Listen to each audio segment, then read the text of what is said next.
The scream tore through the stillness of the afternoon, and Frank Emerson knew immediately that his world was about to change forever. As he raced toward the small cabin where Rose Owens stood clutching the doorframe, her face pale and beaded with sweat. He had been mending the fence line when he heard it, that sound of pure fear mixed with something else, something primal that made every muscle in his body tense. Frank dropped the wire cutters and ran, his boots kicking up dust on the hard, packed earth between his ranch and the neighboring property, where Rose had been living alone these past 8 months. Her husband had died in a mining accident up in Randsburg, California, leaving her pregnant and struggling to survive in this unforgiving land. Frank had been checking on her daily, bringing supplies, fixing things around her place, telling himself it was just the neighborly thing to do.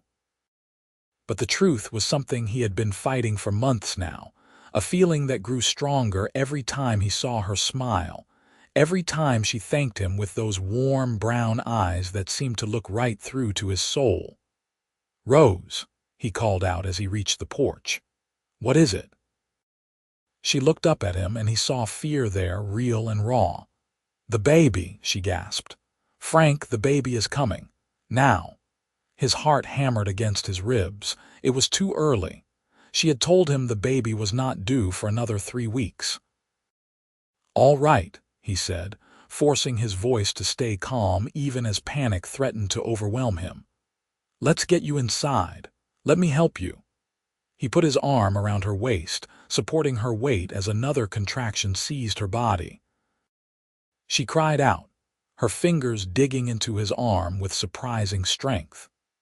Frank guided her through the doorway and toward the bedroom, his mind racing through everything he knew about childbirth, which was precious little beyond what he had seen with cattle and horses. "I need you to boil water," Rose said through gritted teeth as he helped her onto the bed. "And get the clean linens from the chest. There are towels in the kitchen." Frank nodded, grateful for clear instructions. He moved quickly, stoking the fire in the stove and setting a large pot of water to heat. His hands shook slightly as he gathered the supplies, laying them out on the small table beside the bed. Rose was breathing hard, her hands pressed against her swollen belly. "How long between the pains?" he asked, trying to remember what his mother had told him years ago when his sister was born. "Not long enough," Rose said with a weak attempt at humor. "Maybe 5 minutes.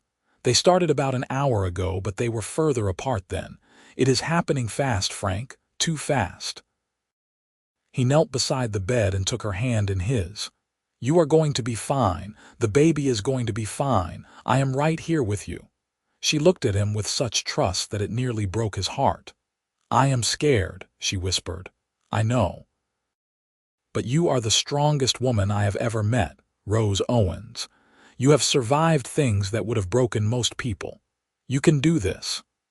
Another contraction hit, and she squeezed his hand so hard he thought his bones might crack. He watched helplessly as pain contorted her features, counting the seconds until it passed. When it finally did, she collapsed back against the pillows, her face flushed and damp. That was when Frank heard the horses. The sound came from the west, multiple riders moving fast across the open land. He went to the window and peered out through the thin curtain, his blood running cold at what he saw. 6 men, maybe 7, riding hard toward the cabin. Even from this distance, he could see the bandanas covering their faces, the guns holstered at their hips. The Dalton gang had been terrorizing this part of California for the past 2 months, robbing homesteads and small ranches, taking whatever they wanted and leaving destruction in their wake. The law had been hunting them, but they were ghosts, disappearing into the desert and hills like smoke. And now they were here. "Frank," Rose's voice was weak. "What is it?" He turned from the window, his jaw set. "We have company. The wrong kind." Her eyes widened. "No, not now. Please, not now." "Stay here," he said, already moving toward the corner where he knew Rose kept her late husband's rifle. He checked the weapon, making sure it was loaded, then grabbed the gun belt hanging on the peg by the door. His own revolver was back at his ranch, but this would have to do. "Frank, there are too many of them," Rose said, another contraction making her voice tight. "You cannot fight them all." "I am not going to let them hurt you," he said simply. "Or the baby." The riders were close now, so close he could hear their voices carrying across the yard. Rough laughter, the kind that came from men who thought themselves beyond the reach of justice. Frank positioned himself by the door, the rifle ready in his hands. A fist pounded against the wood, making the whole door shudder. "Open up. We know someone is in there." Frank said nothing, his finger resting lightly on the trigger. "I said open up." The voice was harsh, impatient. "We just want some food and water, maybe a few supplies. No need for trouble." Behind him, Rose gasped as another contraction hit. Frank's heart clenched, but he kept his eyes on the door. The pounding came again, harder this time. "Last chance before we come in the hard way. The lady of the house is sick," Frank called out. "Move along. There is nothing for you here." A pause, then laughter. "Well, isn't that just too bad? Open this door, or we will kick it in." Frank glanced back at Rose. She was biting down on a cloth to muffle her cries, her body arched with pain.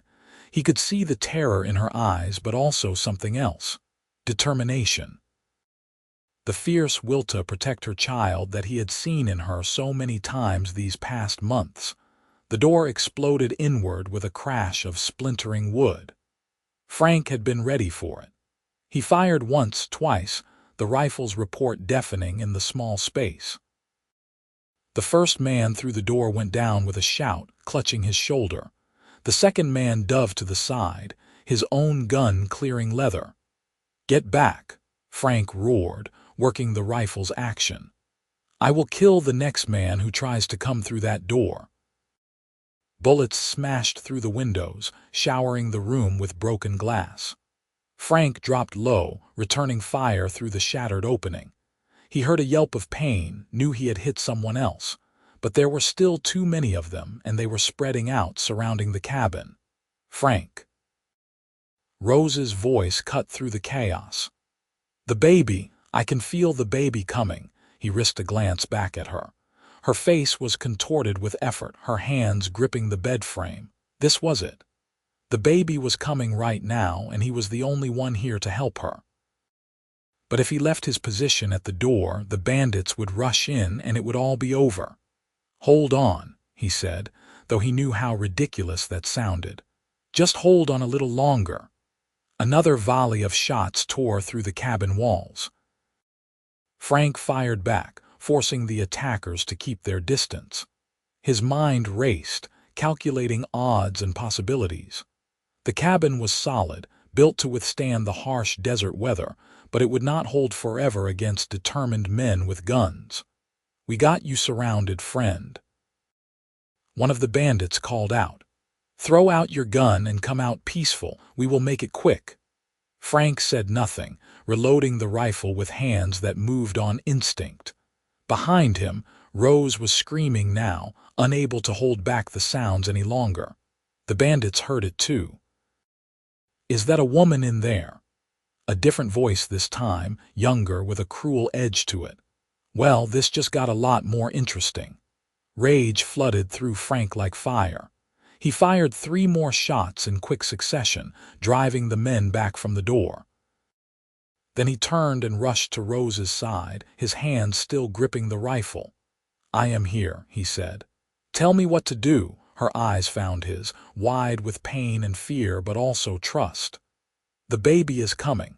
I need you to help me. I need you to catch the baby when it comes."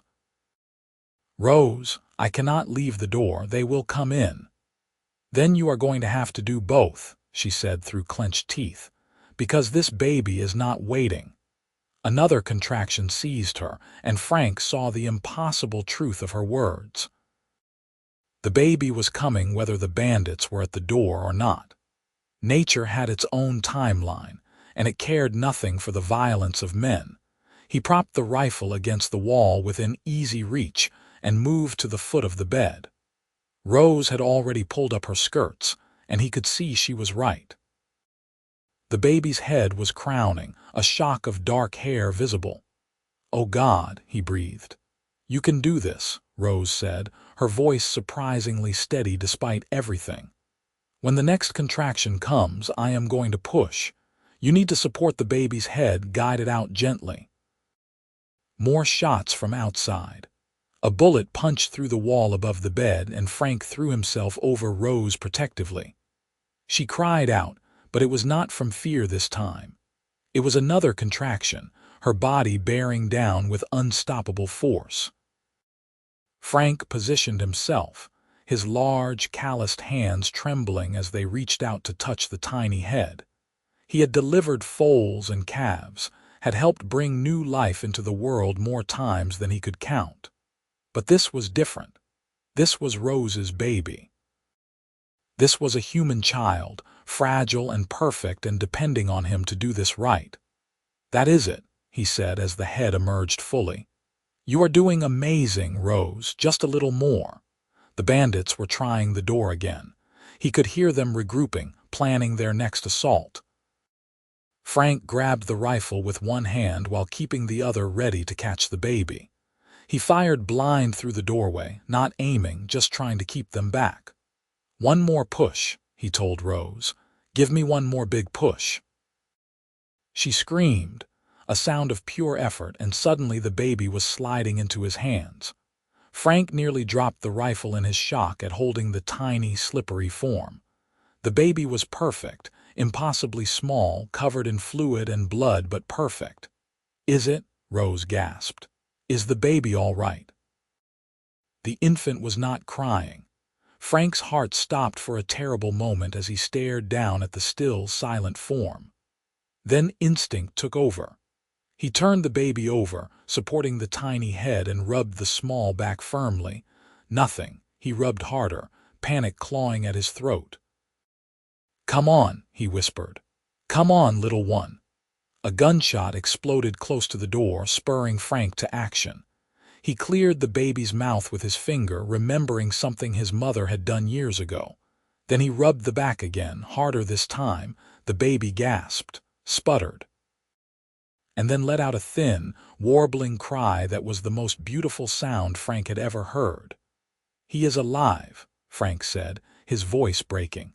"Rose, you have a son." Tears streamed down Rose's face as Frank quickly wrapped the baby in one of the clean towels and placed him in her arms. She looked down at her son with such overwhelming love that Frank felt his own eyes burning. But there was no time for celebration.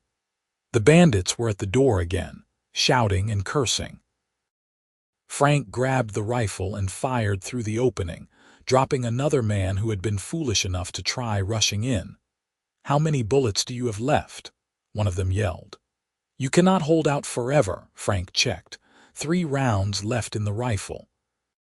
He had no idea how many the revolver held. Not enough. Never enough against 7 men, Frank, Rose said softly. He looked at her, saw her holding their baby. No, her baby, he corrected himself, though his heart argued otherwise, and he knew he would die before he let anything happen to either of them. "I am not giving up," he said. "They will have to kill me first." "I know," she said. "But Frank, I need to tell you something, in case we do not make it through this. Do not talk like that. Listen to me." Her voice was firm despite her exhaustion. "These past months you have been my lifeline. You have kept me alive when I wanted to give up. And somewhere along the way, I fell in love with you, Frank Emerson. I need you to know that." His breath caught in his throat. He had dreamed of hearing those words, had imagined them 1,000 times while lying awake at night. But not like this. Not now, with death waiting outside the door. "I love you too," he said, the words coming easily because they were true, had been true for longer than he wanted to admit. "I have loved you since the day I met you, Rose, and I am going to get us out of this, all 3 of us." A sound from outside made him turn. The bandits were doing something, moving around the cabin. He could smell smoke. "They are going to burn us out," he said. Rose clutched the baby tighter. "What do we do?" Frank's mind raced. The cabin had two ways out, the front door and a small back window. If they could make it to his ranch, he had more guns, more ammunition, and better defensive positions. But Rose had just given birth. She could not run. She could barely walk. "I am going to create a distraction," he said, already moving. "When I do, I need you to get to that back window." "Can you walk?" "I will crawl if I have to," she said, steel in her voice. He helped her to her feet, supporting her weight as she swayed. The baby was quiet now, nestled against her chest in the makeshift sling she had fashioned from the towel. Frank guided them toward the back of the cabin, away from the thickening smoke. "Wait for my signal," he said. Then he kissed her, quick and hard, pouring everything he felt into that brief contact. "I love you, Rose Owens." "I love you too," she whispered. Frank grabbed both guns and moved to the front door. He took a deep breath, said a quick prayer to a god he was not sure was listening, and then burst through the door firing. The bandits scattered, diving for cover as Frank emptied the rifle at them. He saw one man go down, then another clutching his leg. He dropped the empty rifle and pulled the revolver, continuing to fire as he moved laterally, drawing their attention away from the back of the cabin. "Get him!" someone shouted. Bullets kicked up dirt around Frank's feet as he ran toward a pile of rocks that offered some protection. He dove behind them just as a shot whistled past his ear. Frank checked the revolver. 2 bullets left. Not good, but he had given Rose time. That was what mattered. He risked a glance toward the cabin and saw her silhouette at the back window, struggling to climb through while holding the baby. His heart clenched, but he forced himself to stay focused on the men trying to kill him. One of the bandits was circling around, trying to flank his position.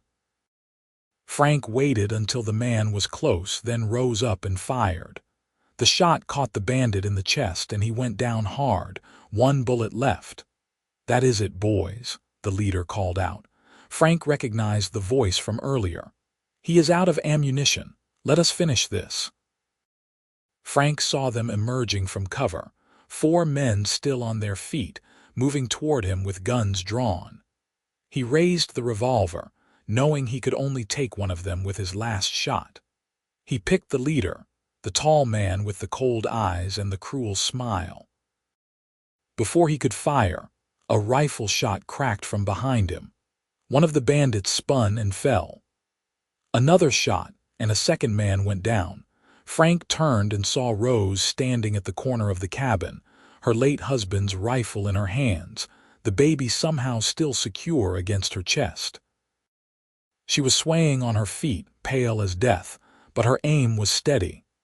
"Get away from him," she shouted. The remaining bandits looked at each other, then at their fallen comrades. The odds had changed.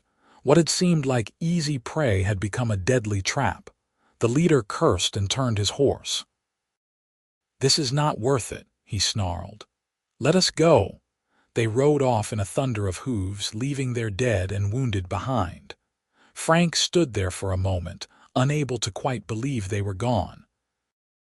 Then his legs gave out and he collapsed to his knees, the revolver falling from his nerveless fingers. Rose was there suddenly, despite everything she had been through, kneeling beside him, one arm around his shoulders while the other held the baby. "It is over," she said. "We are safe." Frank pulled her close, careful of the infant between them. He was shaking, the delayed reaction to the violence and fear finally catching up with him. "You saved my life," he said. "How did you even—" "You think I was going to let them hurt you," she said with a ghost of her usual spirit. "After everything you have done for me, for us," he pulled back enough to look at her, really look at her. She was exhausted, covered in blood and dirt, her hair wild and her dress torn, and she was the most beautiful thing he had ever seen. "Marry me," he said. She blinked. "What?" Marry me, Rose. I know it is too soon. I know you just lost your husband. I know you just gave birth about 15 minutes ago. But I love you and I want to be there for you and this baby. I want to be a family. Marry me. Tears spilled down her cheeks again, but she was smiling. You are right, it is too soon. And yes, I just gave birth. And yes, I am still grieving James.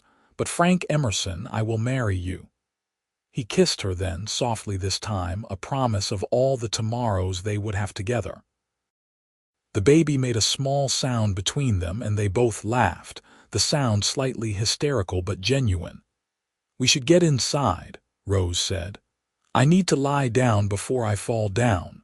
Frank helped her back to the cabin, his arm around her waist.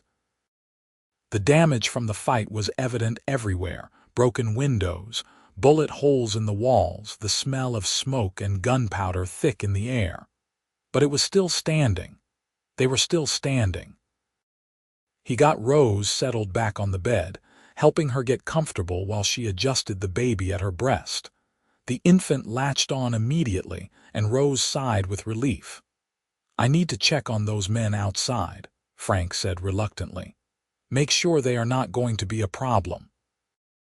Be careful, Rose said. He went out into the yard, his stomach churning at what he might find. 3 men lay scattered around the cabin. 2 were dead, 1 was dying, his breath coming in wet gasps.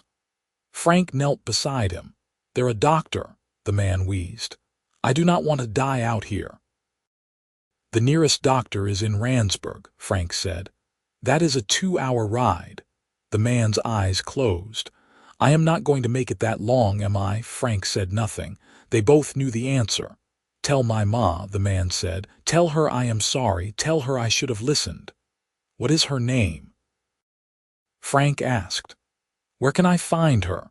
But the man's eyes had glazed over, the life draining out of him even as Frank watched. He closed the dead eyes gently, then stood and looked at the other bodies. Young men, all of them. Fools who had chosen the wrong path and paid for it with their lives. Frank dragged the bodies away from the cabin, covering them with a tarp he found in the shed. He would need to ride into town tomorrow, report what had happened to the marshal. But for now, he was not leaving Rose and the baby alone. He went back inside and found Rose sleeping, the baby nestled in the crook of her arm. Frank stood there for a long moment, just watching them breathe. His family, his future, everything he had ever wanted was right here in this small, battered cabin. He spent the next hour cleaning up as best he could, boarding up the broken windows, sweeping up the glass, washing the blood from the floor. When he was done, he collapsed into the chair beside the bed and finally let exhaustion take him. He woke to the sound of the baby crying and Rose's soft voice soothing him. Sunlight streamed through the cracks in the boards he had nailed over the windows. Morning. They had made it through the night. How are you feeling? He asked, sitting up and wincing at the stiffness in his back. Sore, Rose admitted, but alive. We are both alive thanks to you. Thanks to both of us, Frank corrected. You were the one who shot 2 of them when I was out of ammunition. She smiled at that. I suppose we make a good team. The best, he agreed. He stood and stretched, then moved to the bed. Can I hold him? Rose's face lit up. Of course. Frank took the baby carefully, marveling at how light he was, how tiny. The infant's eyes were closed, his small fists waving aimlessly in the air. Something in Frank's chest tightened, a fierce protectiveness that surprised him with its intensity. Have you thought about a name? He asked. Rose was quiet for a moment. I had been planning to name him after James. But now I am thinking, what about Frederick, after you? Frank looked up sharply. Rose, you do not have to do that. I know I do not have to, but you saved his life. You saved my life. You fought off 7 armed men while helping me deliver him. I think he should carry your name, at least in part. Frederick James Owens. What do you think? Frank felt his throat tighten with emotion. I think it is perfect. The baby, Frederick, opened his eyes at that moment, and Frank could swear the infant was looking right at him. Those eyes were blue, he noticed, a deep blue like the sky at twilight. "Hello, Frederick," Frank said softly. "Welcome to the world, little man. I promise I am going to take care of you, you and your mama both." "We are lucky to have you," Rose said. Frank handed the baby back to her, then sat on the edge of the bed. "I need to ride into Randsburg today. Report what happened, bring back the marshal to deal with the bodies. And I should send a telegram to my brother, let him know I am all right. He is probably wondering why I have not checked in." Rose's face fell. "Do you have to go right now?" "The sooner I go, the sooner I will be back," Frank said. "And we need supplies anyway. Food, medicine, things for the baby. I will be back before dark, I promise." She nodded reluctantly. "All right. But Frank, please be careful. What if those other bandits are still out there?" "They are long gone," Frank assured her. "They are not going to risk coming back here after what happened, but I will keep my eyes open, I promise." He kissed her forehead, then the baby's, and then her lips, lingering there for a moment. "I love you, Rose Owens." "I love you too, Frank Emerson." The ride into Randsburg took longer than usual because Frank was exhausted, and his horse was feeling the effects of yesterday's chaos. But the town finally came into view, its collection of rough buildings clustered around the mining operations that had brought people to this harsh desert country in the first place. Frank tied his horse outside the marshal's office and went inside. Marshal Tom Hendricks looked up from his desk, his weathered face breaking into a smile. "Frank, good to see you. What brings you into town on a Saturday?" "Trouble out at the Owens place," Frank said. "The Dalton gang showed up yesterday. There was a gunfight. 3 of them are dead." The marshal's chair scraped back as he stood. "Dead? What happened? Is Rose all right?" Frank gave him the full story, watching the marshal's expression change from shock to anger to amazement as he described the battle, and Rose shooting 2 of the bandits while holding her newborn baby. "Lord have mercy," Hendricks said when Frank finished. "That woman has steel in her spine. And you, Frank, you are a genuine hero. The territorial governor has had a bounty on the Dalton gang for 2 months. You just made yourself a considerable sum of money." "I do not care about the money," Frank said. "I just want to make sure Rose and the baby are safe." "Well, with 3 of them dead and the others scattered, I think they will think twice before coming back to this area," the marshal said. "But I will get a posse together and go out there to collect the bodies. You said they are at the Owens place." "Covered with a tarp behind the cabin," Frank confirmed. "I would appreciate it if you could take care of that today. Rose does not need to see them every time she looks out the window." "Consider it done," Hendricks said. He studied Frank for a moment. "You look dead on your feet, son. When is the last time you slept?" "Not sure," Frank admitted. "Yesterday afternoon, maybe. Go to the hotel, get a room, sleep for a few hours," the marshal advised. "I will take care of everything at the Owens place and make sure nothing disturbs them. You are no good to Rose if you fall off your horse from exhaustion on the way back." Frank wanted to argue, but he knew the marshal was right. He was swaying on his feet, his eyes gritty with fatigue. "All right. But just a few hours. I promised Rose I would be back before dark." He got a room at the hotel and collapsed onto the bed without even taking off his boots. Sleep claimed him immediately, deep and dreamless. When he woke, the light coming through the window had changed, and he jolted upright in panic. How long had he been asleep? He checked his pocket watch and was relieved to see it was only mid-afternoon. He still had time to get supplies and make it back to Rose before dark.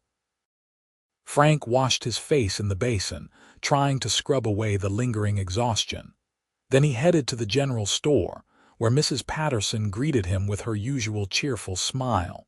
"Frank Emerson, I heard there was excitement out your way yesterday.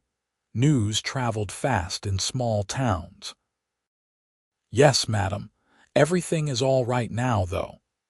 "Is it true that Rose Owens had her baby right in the middle of a gunfight?" "It is true," Frank confirmed. "She has a healthy baby boy named Frederick." Mrs. Patterson beamed. "What wonderful news." "You tell her I will be out to visit in a few days with some things for the baby. And Frank, what you did, fighting off those bandits, that was very brave." Frank felt his face heat. He had never been comfortable with praise. "I just did what anyone would do." "Not anyone, Mrs. Patterson said firmly. "Most men would have run. You stayed and fought. Rose is lucky to have a neighbor like you." Frank bought everything he could think of that Rose and the baby might need: diapers and blankets, food, medicine, even a small rattle that he thought Frederick might like someday. Mrs. Patterson loaded him up with supplies, refusing to let him pay for half of it. "Consider it a gift for the new baby," she said. "And for you, Frank, for keeping our community safe." He thanked her and headed back to his horse, loading the saddlebags carefully. The ride back to Rose's cabin felt shorter than usual, probably because he was eager to see her again, to make sure she and Frederick were truly all right. The cabin came into view as the sun was starting to sink toward the western horizon, painting the desert in shades of gold and red. Frank noticed immediately that the bodies were gone, the yard cleaned up. The marshal had been true to his word. He dismounted and tied his horse, then carried the supplies to the door. Before he could knock, Rose opened it, and the smile on her face made his heart skip a beat. "You came back," she said. "I promised I would," Frank replied. "Did you think I would not?" "I do not know," she admitted. "Part of me was afraid that maybe yesterday was all a dream, that when I woke up you would be gone and I would be alone again." Frank set down the supplies and pulled her gently into his arms, careful not to jostle the baby she was holding. "I am not going anywhere, Rose. I meant what I said yesterday. I want to marry you. I want to be a father to Frederick. I want to build a life with you." She rested her head against his chest, and he felt her relax into his embrace. "I want that too, more than anything." They stood there for a long moment, just holding each other as the sun set and the desert cooled around them. Frederick made a small sound, and Rose pulled back with a soft laugh. "Someone is hungry again. This child eats constantly." Frank carried the supplies inside while Rose settled into the rocking chair to feed the baby. He unpacked everything, showing her each item he had brought. Her eyes grew misty when she saw the rattle. "Frank, you did not have to buy all this." "I wanted to," he said simply. "Besides, half of it was a gift from Mrs. Patterson. She says she will come visit in a few days." "That is kind of her," Rose said. She looked around the damaged cabin at the boarded windows and bullet-scarred walls. "We are going to need to do a lot of repairs." "We will fix it," Frank said. "Or if you prefer, you could move to my ranch. It is bigger and it is better defended. After yesterday, I would feel better knowing you were somewhere safer." Rose considered this. "What about this place? We could rent it out, or just keep it as extra property." "But Rose, I want you close to me. I want to wake up every morning and see you and Frederick. I want to have breakfast with you and spend my days knowing you are safe. Will you come live with me?" "Yes," she said without hesitation. "Yes, I will." They spent the evening making plans, talking about the future in a way that felt both exciting and terrifyingly real.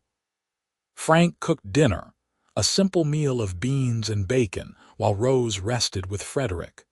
They ate together, and Frank found himself marveling at how domestic it all felt, how right. When night fell, Frank prepared to leave, planning to sleep at his own ranch and come back in the morning. But Rose caught his hand as he was heading for the door. "Stay," she said. "Please, Frank, I do not want to be alone tonight, not after everything." "Are you sure?" he asked. "People will talk if they know I spent the night here." "Let them talk," Rose said. We are getting married anyway, are we not? Frank smiled. Yes, we are. He slept in the chair again that night, unwilling to presume anything despite Rose's invitation to stay. But he was there when Frederick woke crying in the middle of the night, and he was there to help Rose when she needed water or a clean cloth. He was there, and he would always be there, for as long as she needed him. The next few days fell into a pattern. Frank spent his mornings working his ranch, then came to Rose's cabin to help with whatever needed doing. They made a list of repairs, and he started working through them methodically. New windows, patched walls, a reinforced door. The cabin slowly transformed from a battle-scarred structure back into a home. Rose regained her strength quickly, and Frank was amazed at her resilience. Within a week, she was up and moving around, caring for Frederick with the calm competence of a natural mother. The baby was thriving, growing noticeably bigger each day, his cries becoming louder and more insistent when he wanted attention. Frank found himself falling more in love with both of them every day. He loved watching Rose with Frederick, the tender way she held him, the soft songs she sang when he was fussy.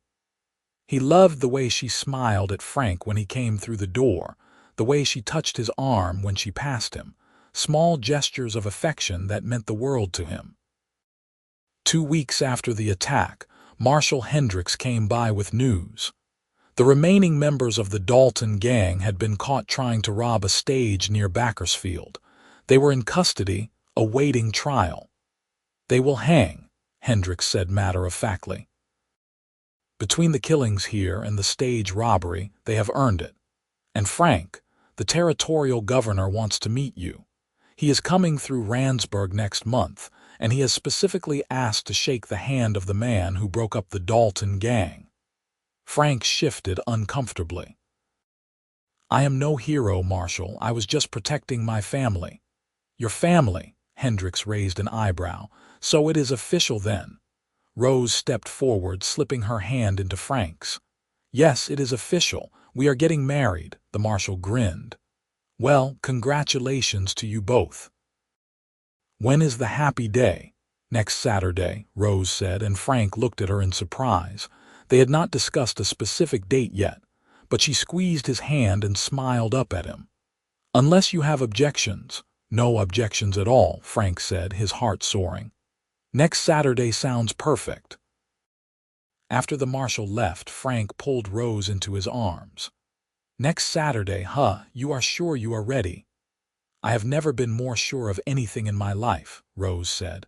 Frank, you have given me everything. Hope, safety, love. You have been a father to Frederick since the moment he was born.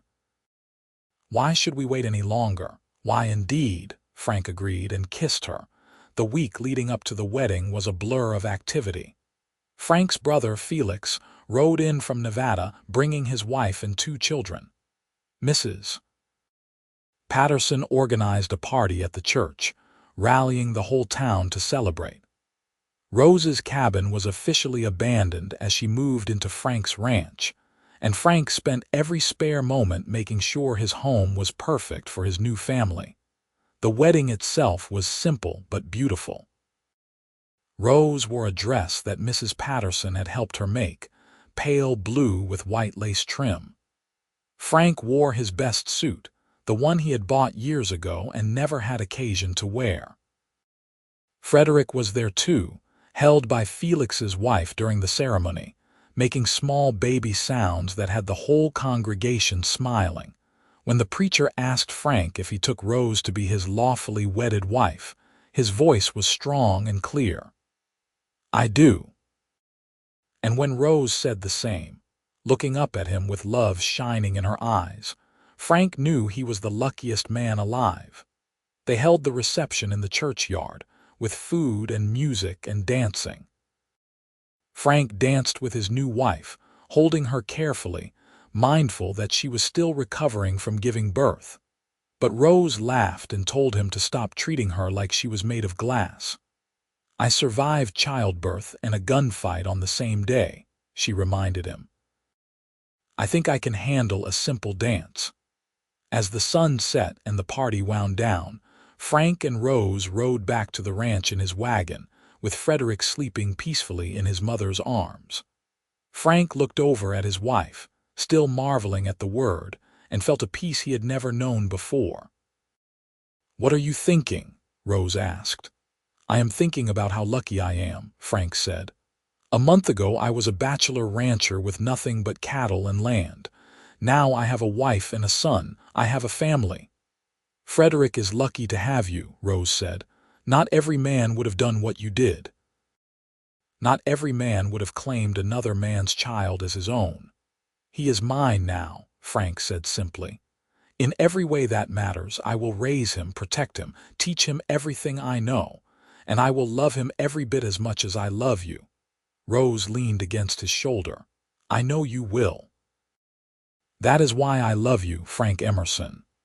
They reached the ranch as full darkness fell, and Frank carried both Rose and Frederick inside, refusing to let her walk. She laughed and protested, but he could tell she was secretly pleased. He settled them in the bedroom, the one he had spent the past week preparing, with a new bed and fresh curtains and a cradle he had built himself for Frederick. "It is perfect," Rose said, looking around. "Frank, this is more than I ever dreamed of." "This is just the beginning," Frank promised. "We have our whole lives ahead of us." That night, for the first time, they truly became husband and wife. Frank was gentle with Rose, mindful of her recent ordeal, but she was eager and willing, and their joining was both passionate and tender. Afterward, they lay together in the darkness, listening to Frederick's soft breathing from the cradle beside the bed. "I love you," Rose whispered. "I love you too," Frank replied. "Forever." The months that followed were some of the happiest of Frank's life. He threw himself into ranching with renewed vigor, building up his herd and expanding his operations. Rose proved to be an invaluable partner, managing the household accounts and even helping with some of the lighter ranch work when Frederick was napping. Frederick grew rapidly, becoming a chubby, happy baby who smiled at everything and everyone. Frank doted on him shamelessly, carving toys for him, singing him songs, spending hours just watching him sleep. Rose would laugh at him sometimes, calling him a soft-hearted fool, but Frank could tell she loved seeing him with the baby. When Frederick was 6 months old, Rose told Frank she was pregnant again. "Already?" Frank said, then immediately felt foolish. Of course already. They had hardly been able to keep their hands off each other since the wedding. "I mean, that is wonderful. Are you happy about it?" "Very happy," Rose said. "Are you?" "I am thrilled," Frank said honestly. "Though I will admit I am a little nervous about the timing. Frederick is still so young." "Children are a blessing," Rose said. "And I want a big family, Frank. I was an only child and it was lonely. I want our children to have brothers and sisters." "Then we will have as many as you want," Frank promised.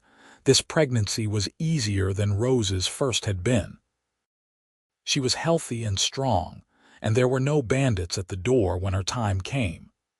Frank was still a nervous wreck, pacing the bedroom while the midwife from Randsburg attended to Rose, but everything went smoothly.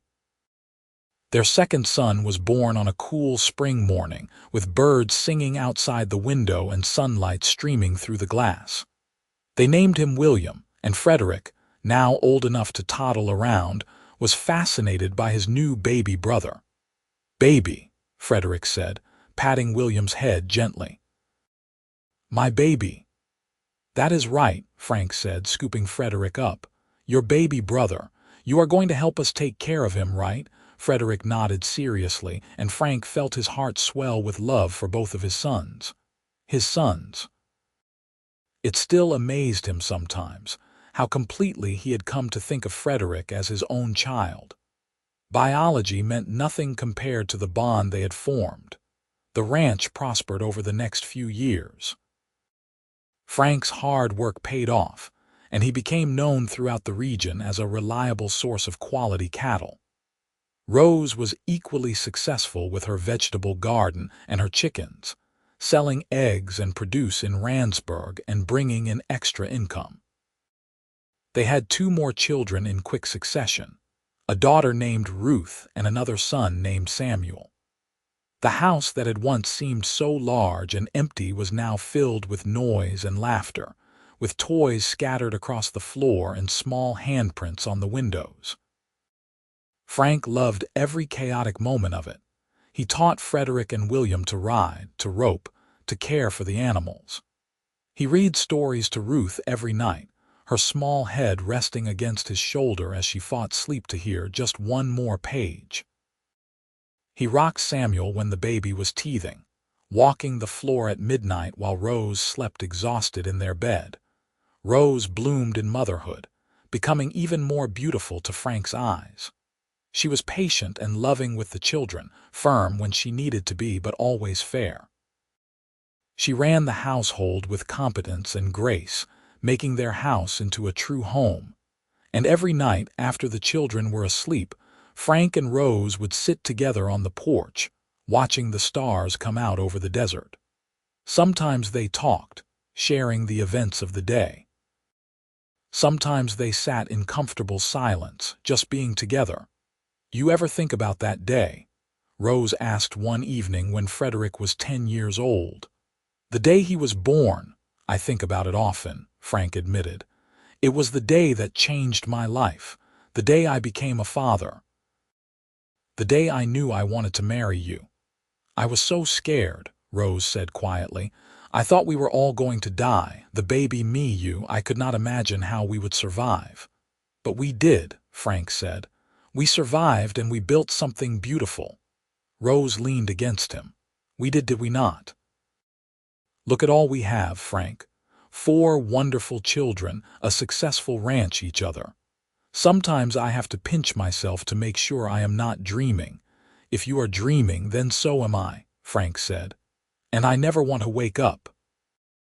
Frederick came out onto the porch then, tall for his age and already showing signs of the man he would become. "Pa, Ma, can I ask you something?" "Of course," Frank said. "What is on your mind?" Frederick hesitated, then blurted out, "Tom Peterson said his pa told him that you are not my real father.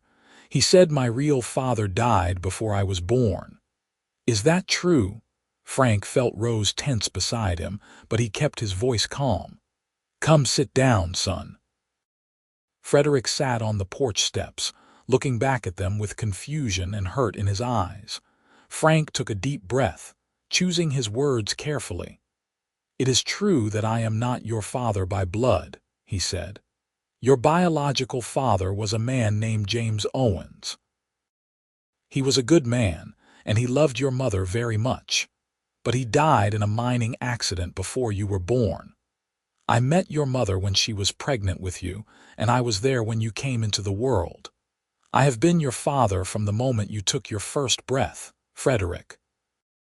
And I have loved you every single day since then. So you are not really my pa." Frederick's voice was small. Frank leaned forward. "Listen to me, son. Being a father is not about blood, it is about being there. It is about teaching you to ride and helping you with your schoolwork and holding you when you are scared.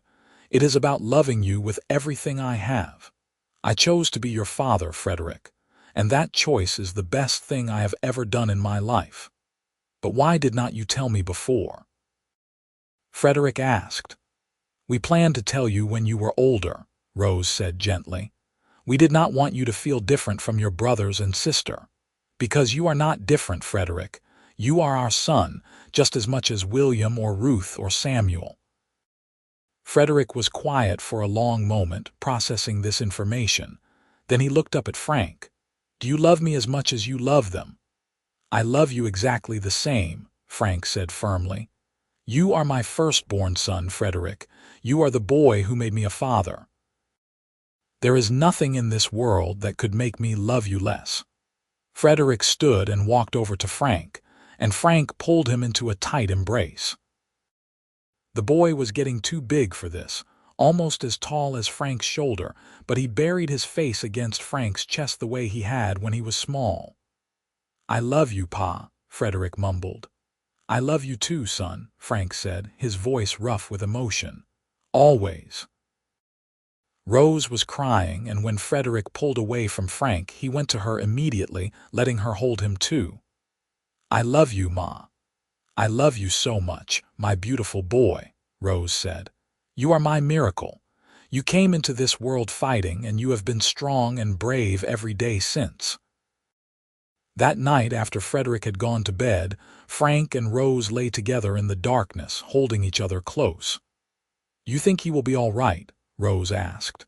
"He will be fine," Frank said. "He is a strong kid, and now there are no secrets between us. He knows the truth, and he knows we love him." "Thank you," Rose whispered, "for being the father he needed, for being the man I needed." "Thank you for giving me a family," Frank replied, "for giving me a reason to be better than I was." The years continued to pass, each one bringing its own joys and challenges. Frederick grew into a fine young man, tall and strong and capable. He worked the ranch alongside Frank, learning everything his father could teach him. William followed in his older brother's footsteps, the two of them inseparable despite the age difference. Ruth became a beautiful young woman with her mother's warm heart and her father's steady determination. Samuel was the wild child, always getting into mischief, keeping his parents on their toes. When Frederick was 20, he told Frank he wanted to start his own ranch. Frank had been expecting this, had been saving money for years to help his son get started. He gave Frederick a section of his own land and helped him build a house and a barn, working alongside him just as they had worked together for years. "You have done a good job with him," Rose said, watching father and son put the finishing touches on Frederick's new home. "He is a good man." "He gets that from you," Frank said. "All his best qualities are yours, and all his stubborn determination is yours," Rose countered with a smile. Frederick married a sweet girl from Randsburg named Elizabeth, and they gave Frank and Rose their first grandchild a year later. Frank held the tiny baby girl and felt the circle completing. He had been there when Frederick was born, and now he was here for Frederick's daughter. "What are you going to name her?" he asked. Frederick and Elizabeth exchanged glances, then Frederick said, "We thought we would name her Rose after Ma, if that is all right with you both." Rose burst into tears, and Frank felt his own eyes burning. "It is more than all right," he managed to say. "It is perfect." William married a few years later and Ruth not long after that. Samuel took his time, but eventually he too found a good woman and settled down. Frank and Rose's house, which had once been bursting with children, grew quiet again. But they were surrounded by family, with grandchildren running through the yard the same way their own children had once done. Frank was 60 years old when he finally slowed down, handing over most of the ranch operations to Frederick and William. He still worked, still got up before dawn out of habit, but he spent more time on the porch with Rose, watching the sunrise over the land they had built together. "Remember when we first met?" Rose asked one morning. "You looked at me like I was something fragile and breakable." Frank laughed. "You proved me wrong about that quickly enough. You are the strongest person I have ever known, Rose Emerson." "We have had a good life, have we not?" she said. "The best," Frank agreed. "No regrets." "No regrets," Rose echoed. They sat there as the sun climbed higher, casting long shadows across the ranch. 4 children, 11 grandchildren, and more years than Frank could count of waking up beside the woman he loved. It had all started with a scream and a desperate race to help a neighbor. It had continued through violence and fear, and the miracle of birth. And it had grown into something more beautiful than Frank could have ever imagined. He reached over and took Rose's hand, lacing their fingers together the way he had done 1,000 times before. She squeezed back, and Frank knew without words that she was remembering too. Remembering that day when bandits were at the door and a baby was coming and they had both fought for the future they were now living. "I love you," he said. "I love you too," Rose replied. "Forever." And as they sat there together, surrounded by the life they had built, Frank knew that forever was exactly what they had. Not just a promise, but a reality they had fought for and earned. A love story born in the wildness of the frontier, tempered by hardship and made perfect by time. The ranch would continue after them, passed down to their children and grandchildren. The story of that desperate day would be told and retold, becoming family legend. But the most important thing, the thing that mattered above all else, was that they had found each other. They had chosen each other, and they had built a life filled with love. As the years rolled on, Frank and Rose remained devoted to each other and to their ever-growing family. They celebrated anniversaries and birthdays, holidays and ordinary days with equal joy. They held each new grandchild and great-grandchild, marveling at how their love had created this vast network of family. Frederick's daughter Rose grew up to be as strong as her grandmother, and she often sat with Frank in his later years, listening to his stories of the old days. She would beg him to tell her about the day her father was born, and Frank would always oblige, describing every detail he could remember. "You were very brave, Grandpa," young Rose said one day when she was 10. "Your grandmother was the brave one," Frank corrected. "I was just doing what needed to be done." "But you saved them," Rose insisted. "You fought off all those bad men and helped Daddy be born.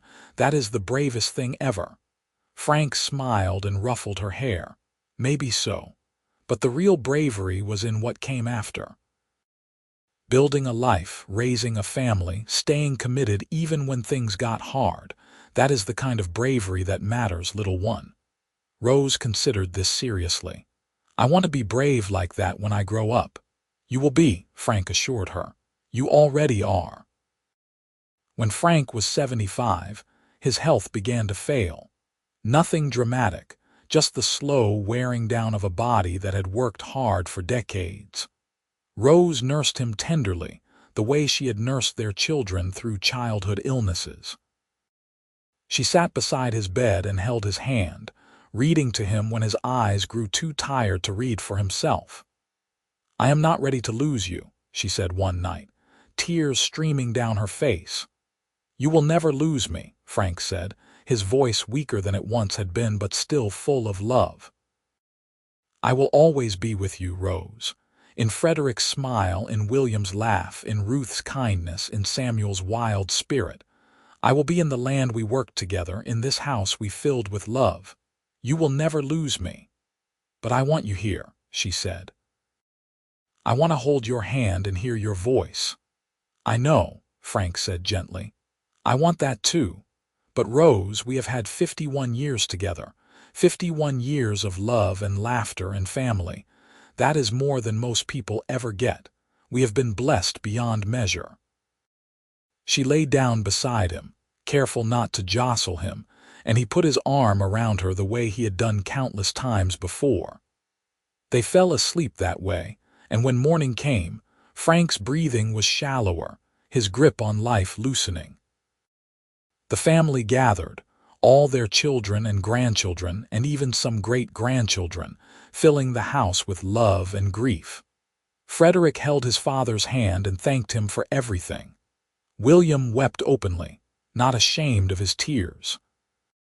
Ruth kissed her father's forehead and whispered that she loved him. Samuel, ever the rebel, told his father he had better save him a good horse in heaven.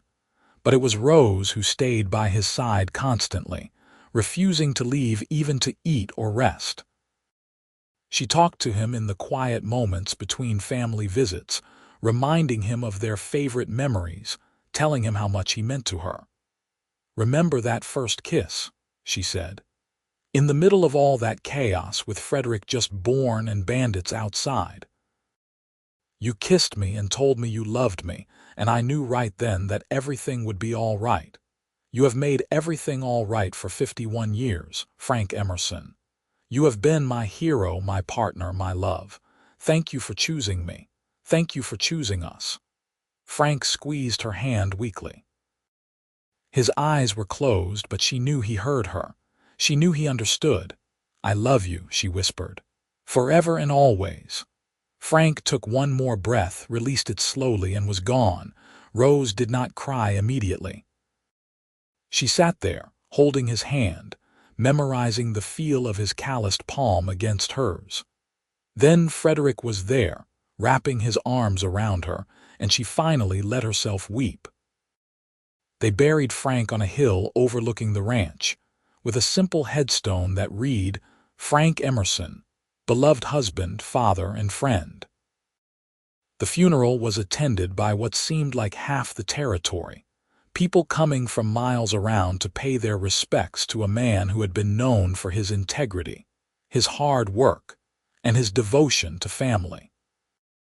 Rose stood at the grave after everyone else had left, looking out over the land that Frank had loved so much.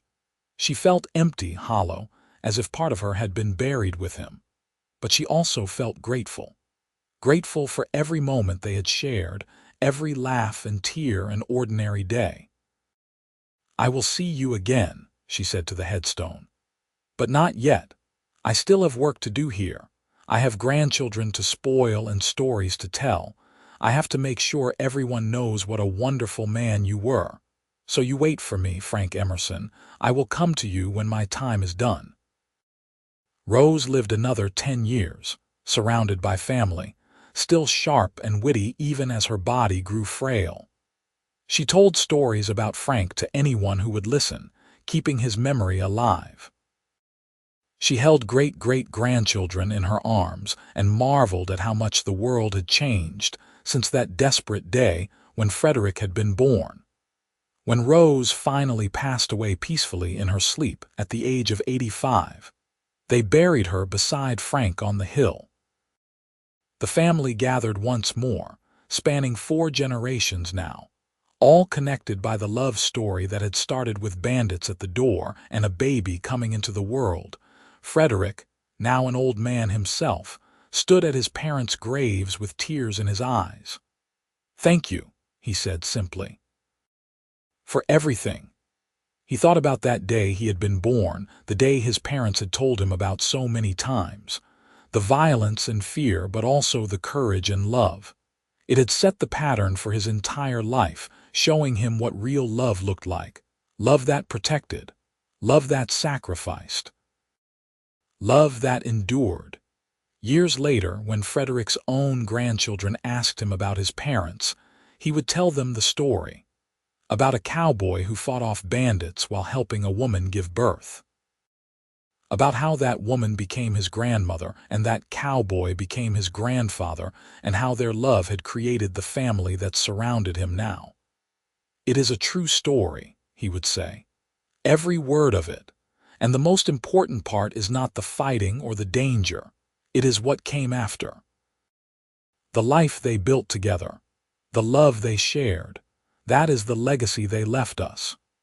The ranch continued to prosper, passed down through the generations, each one adding their own chapter to the family story. But it all traced back to that single day in 1887, when Rose Owens had been in labor, and Frank Emerson had fought to protect her. When 2 people had found each other in the midst of chaos and chosen to build something beautiful together. The old cabin where it all began eventually fell into disrepair and was torn down, but the new generations made sure to preserve the stories. They told their children about great-great-grandpa Frank and great-great-grandma Rose, about courage and love and family. They made sure the legacy lived on, not just in the land but in the values that Frank and Rose had instilled in their descendants. And on quiet evenings, when the wind blew across the hills and the sun set over the desert, it was almost possible to imagine them there still. Frank and Rose, sitting on the porch together, watching their family thrive, their hands linked and their love eternal. A love story born in the Wild West, tested by fire and hardship, and proven true by a lifetime of devotion. It was a story worth remembering, a story worth passing down. A story of how love could bloom even in the hardest soil, how courage could be found in the most desperate moments, and how two people who chose each other could create something that would last long after they were gone. The bandits at the door had brought fear, but they had also brought Frank and Rose together in a way that might never have happened otherwise. The baby born in the midst of violence had become the foundation of a family that would span generations. And the cowboy who fought them off between contractions had become the patriarch of a legacy built on love. That was the story. That was the truth. And it would be told and retold, remembered and cherished for as long as the family endured. Because some love stories are too powerful to be forgotten, some love stories become legend. And the story of Frank and Rose Emerson was one of those rare, beautiful tales that would live on forever. A testament to the power of love to transform lives and create something truly extraordinary from even the most desperate beginnings.